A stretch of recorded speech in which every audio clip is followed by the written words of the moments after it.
Cet homme-là a-t-il réellement persécuté le Congo? Eh bien la réponse est incontestablement oui.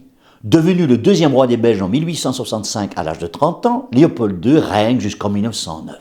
Grand roi bâtisseur, ennemi de la peine capitale, il passe à la postérité pour avoir exploité avec brutalité le Congo. Le but avoué des Européens dans la région est d'abord de lutter contre l'esclavage, largement pratiqué par des trafiquants arabes.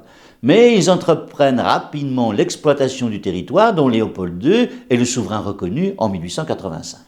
Les richesses du Congo sont alors l'ivoire et le caoutchouc. Peu avant la mort du roi, en 1908, avec le scandale des brutalités des compagnies d'exploitation, la Belgique hérite de la gestion de cet immense territoire. Les chiffres sont difficiles à certifier car il n'existe alors aucun recensement. Mais les Congolais qui périront de cette mise en valeur forcenée sont un peu moins de 10 millions. La plupart meurent des mauvais traitements dans les plantations, la construction du chemin de fer, mais aussi à la suite d'épidémies et de famines.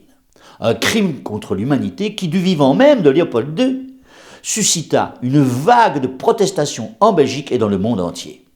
L'État belge développe la colonie du Congo jusqu'en 1960, en renonçant, pas toujours, aux brutalités des compagnies d'exploitation et en pratiquant une politique de discrimination raciale comparable à l'apartheid installé en Afrique du Sud. Avec l'indépendance du Congo en 1960, Léopoldville devient Kinshasa et les statuts du roi y sont déboulonnés en raison des crimes dont il s'est rendu complice. Qu'est-ce qu'on attend pour faire de même chez nous? La fortune de nos rois est en partie fondée sur les souffrances et l'exploitation du Congo, ainsi que la richesse des grands consortiums belges. Bien sûr, la plupart des Belges de l'époque, restés confinés dans les mines et dans les usines, n'ont rien su du destin tragique de cette ère lointaine.